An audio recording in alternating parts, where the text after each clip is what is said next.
I watched in shock as my wedding gown caught fire. After 6 months of perfecting, the ivory satin was now a melting, blackening mess. In the Grand Pavilion bridal room in Cleveland, my soon-to-be mother-in-law, Margaret Wilson, stood in front of me with a lighter still in her manicured hand and a victorious anger on her face. "Now you can't marry my son," she said in a hysterical voice. "Jason needs someone from our social circle, not some nobody from the wrong side of town." She was really proud of herself as she slung her high-end handbag over her shoulder.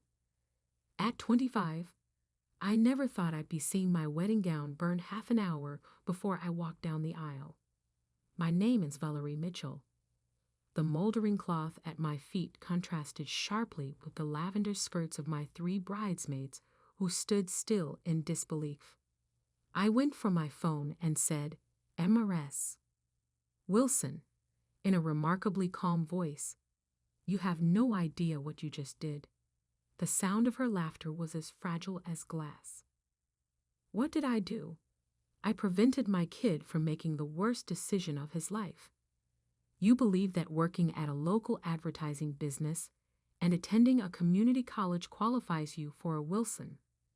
Melissa Hammond is the rightful owner of my Jason. Half of downtown Cleveland is owned by her father." I watched Margaret's expression as I hit a button on my phone. Jessica, my bridesmaid, hurried to open a window in an attempt to get rid of the smoke that was now permeating the space. "The wedding's off," Margaret said, dismissively waving her hand. "I'll just inform everyone that you changed your mind. Although Jason will be unhappy for some time, he will finally come to terms with it." "Are you sure about that?" I turned the screen of my phone to her and asked. It featured a real-time image of the ceremony area, including the exquisite white chair rows, the altar's floral arch, and the enormous projection screen that now provided a flawless view of this same room, showcasing Margaret in all her devastating splendor. Her face paled. "What? What is that?" "The wedding live stream," I explained calmly. "For Jason's grandparents in Florida and my sister, who's deployed overseas. It's been running for the past 20 minutes, capturing everyone arriving, the musicians setting up." I paused, meeting her eyes. "And you destroying my wedding dress while announcing your true feelings about me. Turn it off." Margaret lunged for my phone, her perfect coiffure coming undone. "You planned this. You set me up." Jessica stepped between us. "MRS. Wilson, everyone just watched you commit arson on live video. I think you should take a moment to consider your next move." The phone in my hand buzzed with incoming messages. My bridesmaid, Tina, glanced at the screen and gasped. "It's Jason. He's coming to the bridal suite." Margaret's eyes widened in panic. She looked frantically around the room as if searching for an escape route. "This isn't what it looks like. I was just testing the fabric. Wedding dresses are supposed to be flame retardant." From my phone, we could hear murmuring from the gathered guests. The camera angle had shifted. Someone had taken control of the live stream and now showed the wedding party's reaction. Jason's father sat stone-faced in the front row. Jason's best man was already rushing toward the building. Most telling was Jason himself, no longer waiting patiently at the altar, but sprinting up the center aisle, his face a mask of shock and fury. "Valerie," my bridesmaid Melody whispered, "what are we going to do about the ceremony? Should we tell everyone to go home?" I looked down at the smoldering remains of my dream dress, now just blackened scraps on the antique hardwood floor. The practical part of my mind, the part that had put myself through college while working 2 jobs, was already calculating next steps. "No," I said firmly. "The ceremony is happening, just differently." The door burst open. Jason stood there, still in his tuxedo, his eyes moving from my face to his mother to the ruined dress on the floor behind him. The venue manager and his father appeared, both looking horrified. "Mom," Jason said, his voice dangerously quiet. "Tell me I didn't just watch you burn Valerie's wedding dress while saying she isn't good enough for our family." Margaret's demeanor changed instantly. "Sweetheart, you don't understand. I was protecting you. This girl has been after your money from day one. I was testing her character and—" "Stop." Jason cut her off. "Stop lying. I heard everything." He turned to me, his eyes softening. "Val, I'm so sorry. I had no idea she would do something like this." I stepped carefully around the burnt fabric, moving toward him. "It's just a dress," I said, though we both knew it was much more than that. "But your mother just showed exactly what she thinks of me, of us, in front of everyone we know." Jason took my hands in his, seemingly oblivious to his mother's sputtering protests. "What do you want to do, Val? It's your call." Before I could answer, Mr. Wilson appeared behind Jason, his expression grim. "Margaret, what have you done?" His voice was low, controlled, but with an edge I'd never heard before. "Richard, please," Margaret pleaded. "You know the Hammonds would be a much better match. Their family has been part of Cleveland society for generations, as opposed to Valerie, who built a successful career through hard work and determination." Mr. Wilson shook his head in disgust. "You've gone too far this time." My phone continued to buzz with notifications. I glanced down to see messages pouring in from guests who were watching everything unfold on the live stream. The venue coordinator hovered in the doorway, looking uncertain. "Miss Mitchell," she said hesitantly, "the guests are asking what's happening. Should we make an announcement?"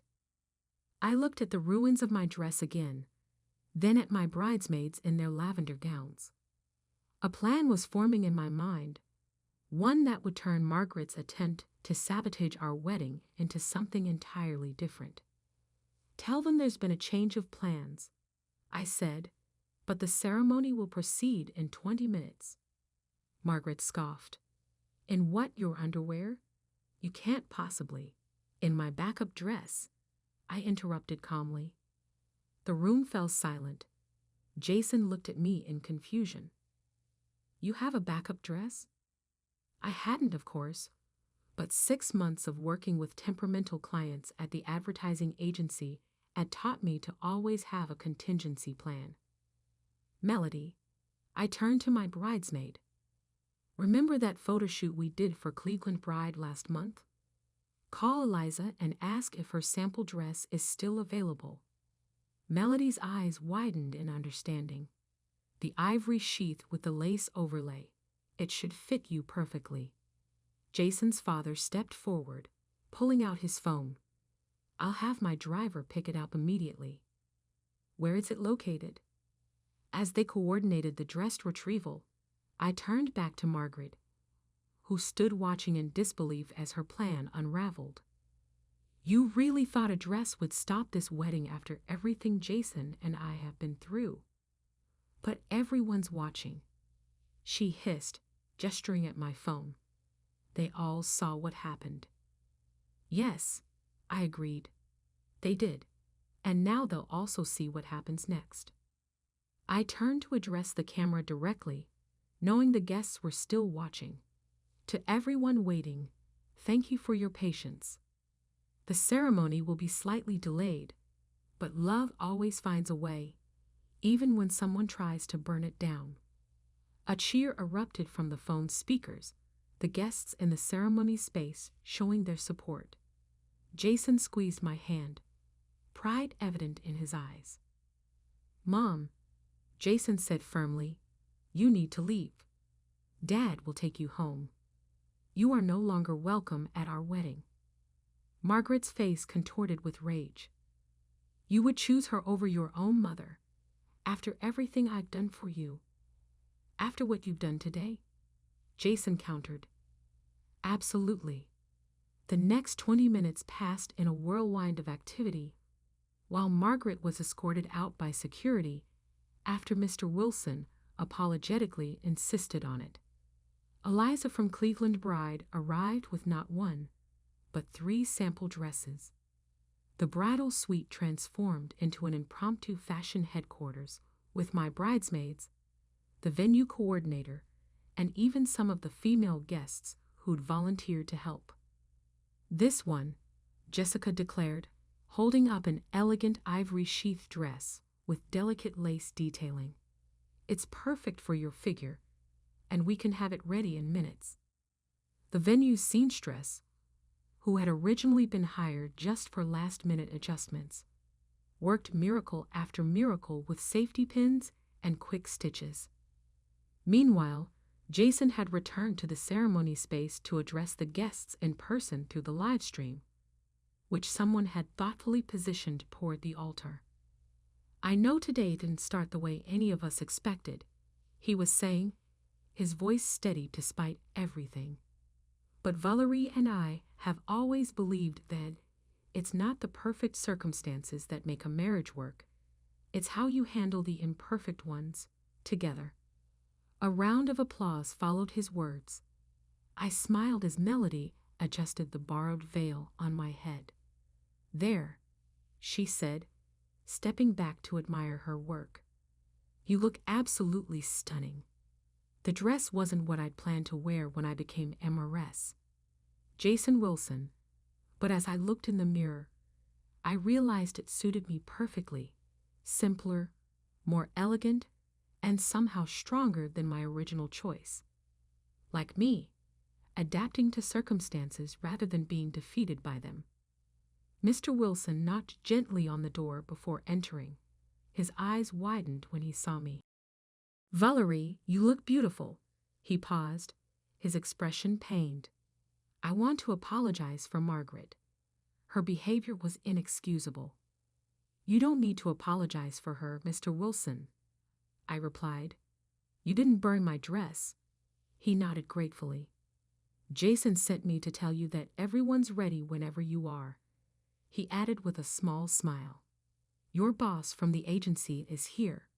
Apparently, he's documenting everything for what he calls the greatest viral wedding marketing campaign Cleveland has ever seen. I laughed. Trust Eddie to see a promotional opportunity in disaster.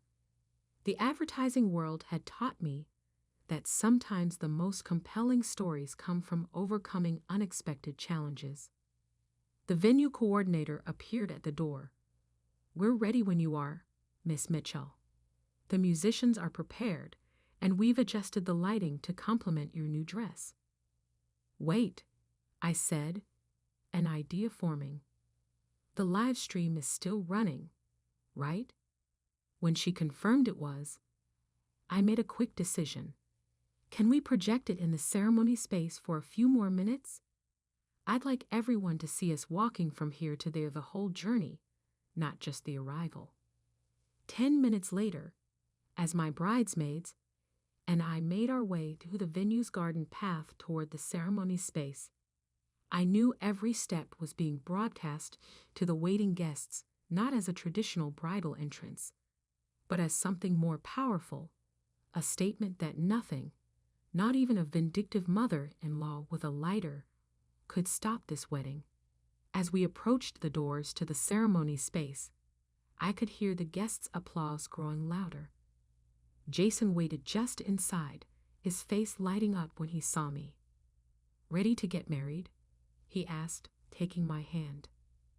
More ready than ever, I replied, squeezing his fingers. The ceremony that followed wasn't the one we had rehearsed, but it felt more authentic than anything we could have planned. As I walked down the aisle in my borrowed dress, guests rose to their feet, applauding rather than maintaining the traditional reverent silence.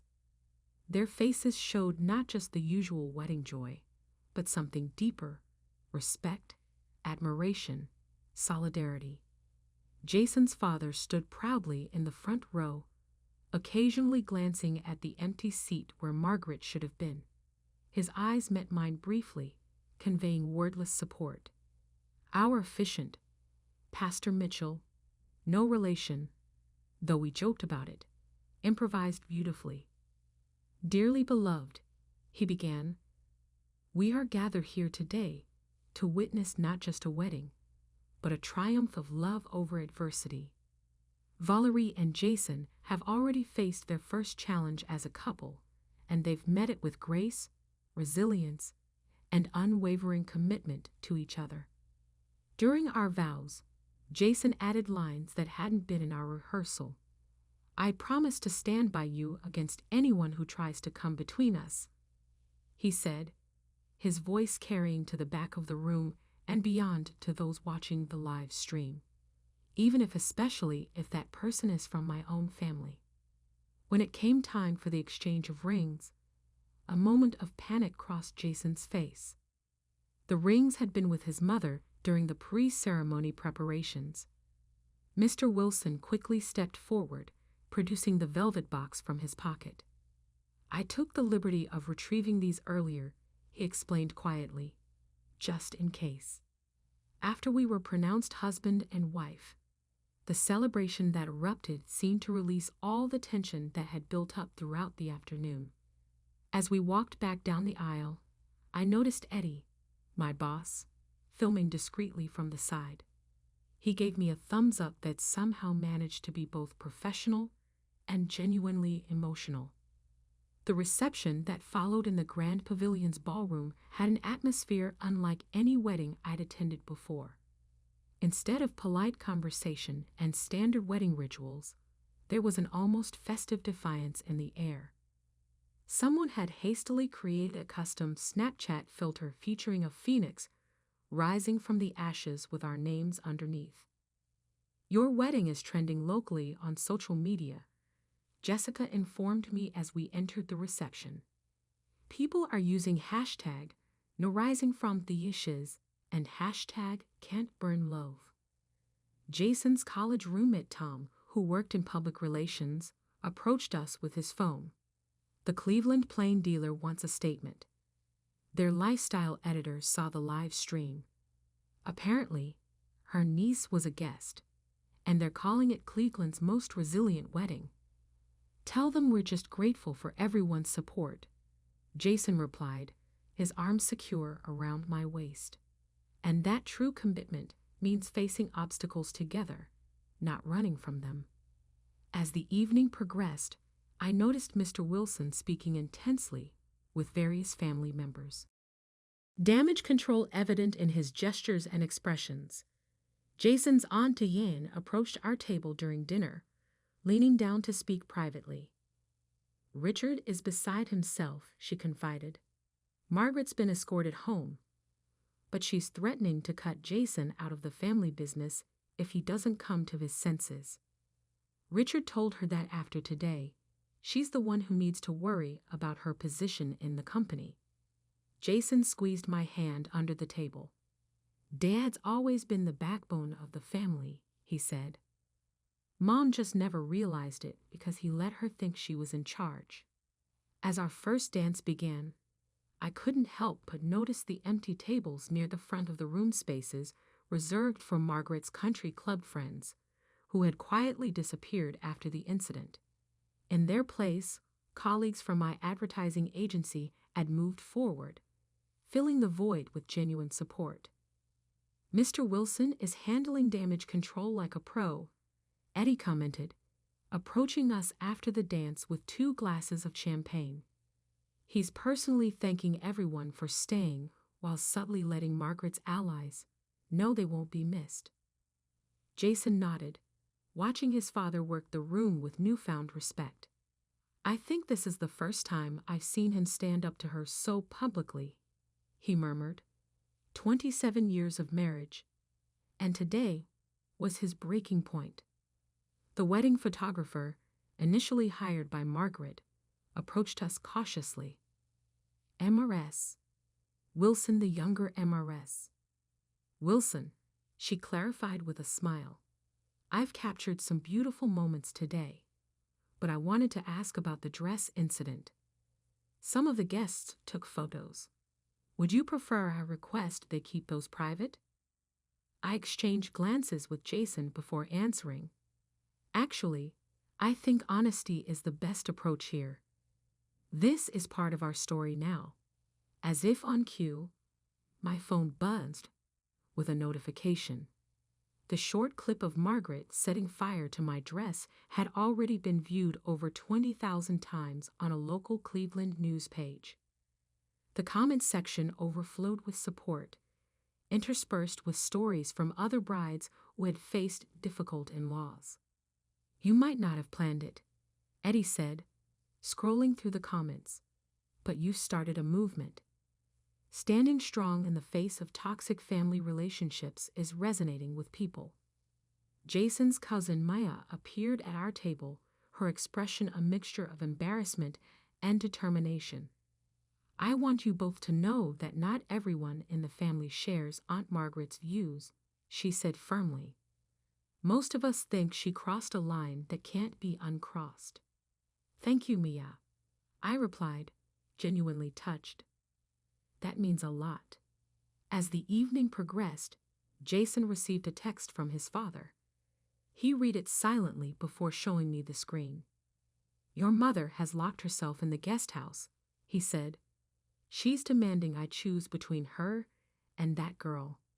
I've informed her that her behavior today has made my choice remarkably easy. We'll discuss next steps when you return from your honeymoon. Proud of you both. Dad, are you okay? I asked Jason quietly, searching his face for signs of regret or doubt. I'm better than okay, he replied, squeezing my hand. For years, I watched Mom undermine Dad, belittle you, and manipulate everyone around her.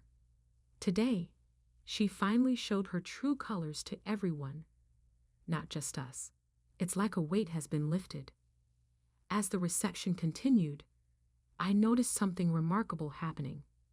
Guests who had been stiff and formal at the beginning Margaret's side of the family and social circle were now relaxing, engaging more genuinely with my friends and family. Without Margaret's watchful eye, the artificial social barriers she'd maintained were dissolving. MRS. Wilson, the venue coordinator, approached with an unexpected smile. There's something you should see. She led us to the entrance of the ballroom.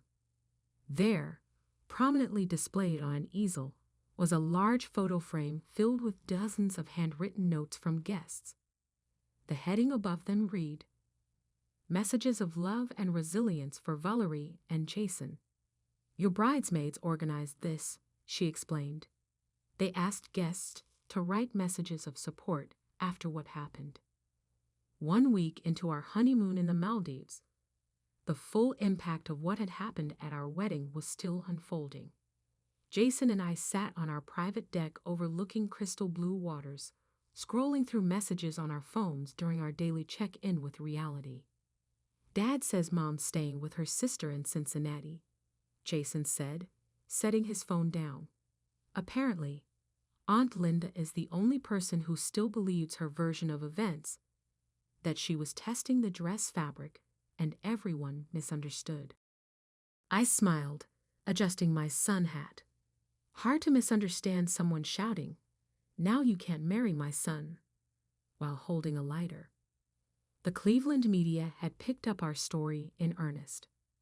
What began as a sensational local wedding disaster had evolved into a conversation about toxic family dynamics and standing up for healthy relationships. Several women's magazines had reached out, requesting interviews about maintaining boundaries with difficult in-laws. Eddie says the agency has received 3 new client inquiries specifically asking for the team with the wedding dress Phoenix. I laughed, showing Jason the message. He wants to know if we consider being part of a panel discussion on crisis management when we get back. Jason took my hand, his thumb brushing over my new wedding band. Only if you want to. We can keep this private, if you prefer, I thought about the messages we'd received from other couples facing similar challenges with disapproving families. Maybe our experience can help others. Not the way I planned to start our marriage, but authentic. Jason finished. Like us.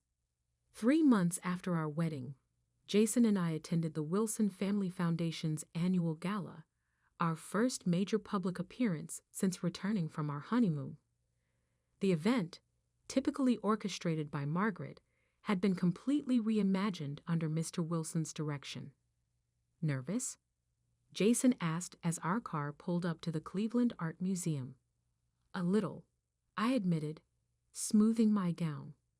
A stunning emerald design from Eliza's boutique, who had turned our wedding story into a successful marketing campaign about resilience and second chances. Inside, the atmosphere was noticeably different from previous years. The stiff formality had been replaced with genuine warmth. Mr. Wilson greeted us at the entrance, looking years younger without Margaret's controlling presence. There they are. He beamed, embracing us both, the couple who inspired our foundation's new initiative. He guided us toward a display showcasing the Wilson Family Foundation's newest program, Rising Phoenix Grants for Women Starting Over After Difficult Life Transitions. The foundation logo had been redesigned to incorporate a subtle phoenix motif. We've already approved funding for 15 women, Mr. Wilson explained proudly, each one rebuilding after challenging circumstances. As we mingled with guests, I noticed Margaret's absence had affected the guest list. Gone were many of the society climbers and status-conscious acquaintances, replaced by people genuinely passionate about the foundation's work. A young woman came up and said, "MRS. Wilson," identifying herself as one of the grantees. "I was inspired to leave my unhealthy marriage by your wedding story. I'm now launching my own company."